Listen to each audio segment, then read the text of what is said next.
24 जून 1982 बरतानवी Airways flight 747 37,000 foot के altitude पर flight भर रहा था। तभी अचानक से प्लेन के बाहर लाइट चमकने लगी। मौसम बिल्कुल साफ था, फिर भी न जाने कैसे प्लेन में अजीबोगरीब रोशनी चमकने लगी। लग रहा था कि ये प्लेन आसमान में नहीं बल्कि तारों के बीच स्पेस में उड़ रहा हो, जैसे ये किसी और ही दुनिया में दाखिल हो गया हो। एक ऐसी दुनिया जहां बस रोशनी ही रोशनी हो। और फिर अचानक से प्लेन के चारों इंजन फेल हो गए। आखिर ये कैसे किसी और ही दुनिया में दाखिल हो गया और कैसे पायलट की बहादुरी ने सभी लोगों की जान बचा ली। पूरी कहानी को हम जानेंगे आज के इस वीडियो में, तो जुड़िए रहिए वीडियो के आखिर तक। 24 जून 1982 हेथ्रो एयरपोर्ट लंदन। बोइंग 747 का जहाज बरतानवी एयरवेज फ्लाइट नंबर 9 मुंबई से होते हुए ऑस्ट्रेलिया जा रहा था। प्लेन को 32 साल सीनियर ऑफिसर रोजर और 41 साल कैप्टन हेनरी मूडी उड़ा रहे थे, और इसके अलावा प्लेन में 40 साल सीनियर इंजीनियर ऑफिसर हैरी भी मौजूद थे।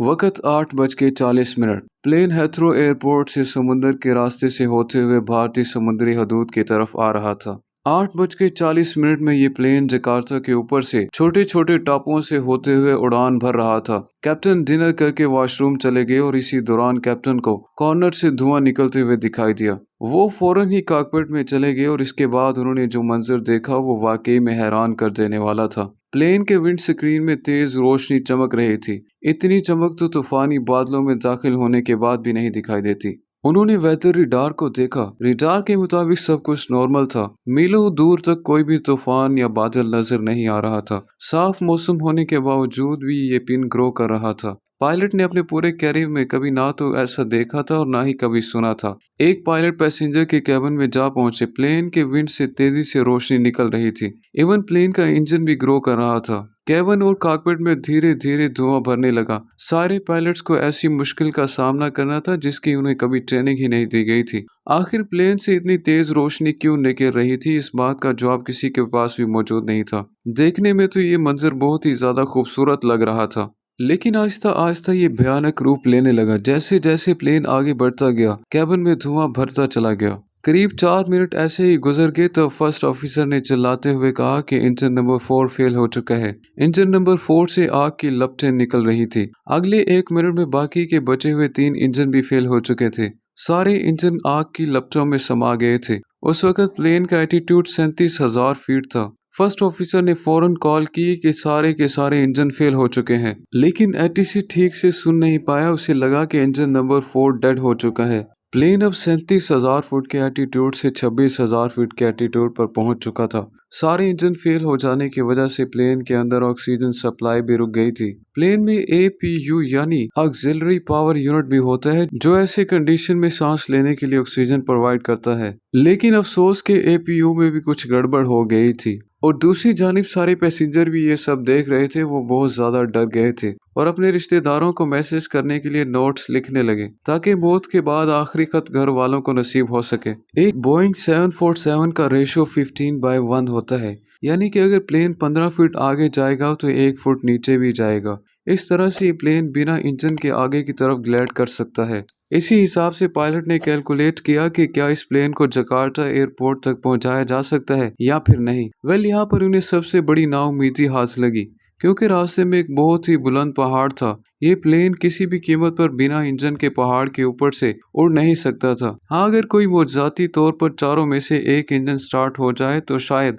प्लेन क्रैश होने से बच सकता था। पायलट के पास अब कोई भी रास्ता नहीं बचा था सिवाय रिस्क लेने के। अब प्लेन आहिस्ता आहिस्ता पहाड़ की तरफ बढ़ता गया। फर्स्ट ऑफिसर ने कहा कि हम कई बार कोशिश कर चुके हैं कि इंजन को स्टार्ट किया जाए, लेकिन अब तक कोई भी इंजन स्टार्ट नहीं हो सका। इसीलिए क्या गारंटी है कि पहाड़ से टकराने से पहले कोई इंजन स्टार्ट हो जाएगा। कप्तान ने जवाब दिया कि इस वक्त हमारा एल्टीट्यूड 20,000 फीट है। हमारा प्लेन जब तक 12,000 फीट तक नहीं पहुंच जाता तब तक हम इंजन को स्टार्ट करने की कोशिश करते रहेंगे। अगर इंजन स्टार्ट हो गया तो ठीक, नहीं तो हम प्लेन को समुद्र में ही लैंडिंग करवा देंगे। प्लेन को समुद्र में लैंड कराना भी एक अच्छा फैसला होता है। प्लेन्स को इसी तरह से डिजाइन किया जाता है कि पानी में लैंड कराने के बावजूद भी कई घंटे तक वो तैर सकते हैं। कैप्टन ने पैसेंजर के लिए एक अनाउंसमेंट किया कि मैं आपका कप्तान बोल रहा हूँ। हमारे प्लेन में कुछ खराबी आ चुकी है, सारे के सारे इंजन फेल हो चुके हैं। हमें नहीं पता कि आखिर क्या चल रहा है, लेकिन हम पूरी कोशिश कर रहे हैं इसे ठीक करने के लिए। इसीलिए तमाम के तमाम पैसेंजर हिम्मत से काम लें। सारे पैसेंजर ऑक्सीजन मास्क लगाए इंतजार कर रहे थे कि सब कुछ ठीक हो जाए। नीचे आने के साथ साथ तेज रोशनी भी कम होने लगी। अब करीब 13,000 फुट के एल्टीट्यूड पर आ गया था। अभी प्लेन का एक भी इंजन स्टार्ट नहीं हुआ था। अब सिर्फ एक ही रास्ता बाकी था, प्लेन को समंदर में लैंड करा दो, नहीं तो ये हिल से टकरा जाएगा। प्लेन को प्रिपेयर किया जाने लगा वाटर लैंडिंग के लिए। तभी एक मोर्चा हो गया। इंजन नंबर 4 स्टार्ट हो गया। कुछ ही सेकंड बाद बाकी के तीनों इंजन भी स्टार्ट हो गए। 13,000 फुट के एल्टीट्यूड पर वो चमकीली रोशनी भी खत्म हो चुकी थी। अब प्लेन को वाटर लैंडिंग कराने की जरूरत नहीं थी। प्लेन हिल के ऊपर से उड़ते हुए जकार्ता एयरपोर्ट की तरफ बढ़ गया। प्लेन का पूरा कंट्रोल वापस आ चुका था, लेकिन बाहर कुछ भी दिखाई नहीं दे रहा था। इधर इंजन नंबर 2 फिर से डेड हो गया, लेकिन इसकी कोई परवाह नहीं की गई। आहिस्ता आहिस्ता प्लेन नीचे आ गया, लेकिन रेलवे का लाइट बहुत ही धुंधला दिखाई दे रहा था। यहाँ पर आयरन न होने की वजह से प्लेन को लैंडिंग कराने में बहुत ज्यादा मुश्किल हो रही थी, लेकिन कोई रास्ता भी नहीं बाकी था सिवाय इमरजेंसी लैंडिंग कराने के लिए। इसीलिए पायलट आहिस्ता आहिस्ता प्लेन को नीचे लाता गया और फाइनली महफूज लैंडिंग हो गई। किसी को भी किसी तरह का नुकसान या चोट नहीं पहुंची और ये मुश्किल वक्त टल गया। लेकिन बहुत सारे सवालों का पता लगाना अभी बाकी था कि आखिर वो लाइट क्यों चमक रही थी, प्लेन के अंदर धुआं कैसे घुस रहा था, प्लेन का सारा इंजन इवन के एक्सिलरी पावर यूनिट भी अचानक से कैसे खराब हो गया था। आइए पता लगाते हैं कि आखिर मामला क्या था। इन्वेस्टिगेशन की टीम ने देखा कि प्लेन के सारे आउटर पार्ट में इस तरह से खरोंचें आई थी कि जैसे किसी नोकीले पत्थर से खरोंचा गया हो। लेकिन सवाल ये आता है कि इतनी ऊंचाई पर पत्थर कहाँ से आएंगे। इसीलिए माइक्रोस्कोपिक लेवल पर स्टडी करने के बाद पता चला कि ये एक सफेद रेत की वजह से हुआ है, ऐसी रेत जो एक वोल्केनो एक्सप्लोजन से निकल रही थी। इतना सब कुछ पता लगाने के बाद पूरी कहानी समझ में आने लगी। हाल ही में जकार्ता के एक आइसलैंड में वोल्केनो एक्सप्लोजन हुआ था। इसके अंदर से निकल रहे गैस में बहुत सारा पार्टिकल्स शामिल थे, जैसे कि सिलिकेट एट ए स्टोन। इन क्लाउड्स में जो व्हाइट कलर का सैंड है उसका साइज बहुत छोटा और हल्का होता है, लगभग 1 माइक्रोमीटर के बराबर। इसीलिए गर्म गैस के साथ मिलकर लगभग 100 किलोमीटर की दूरी तय कर सकता है। यही गैस के हल्के बादल 37,000 फीट के एल्टीट्यूड भी जा पहुंचे थे। जब हाई स्पीड से गुजरता हुआ प्लेन इन छोटे छोटे पार्टिकल से टकराया तो रोशनी की तेज चमक आने लगी।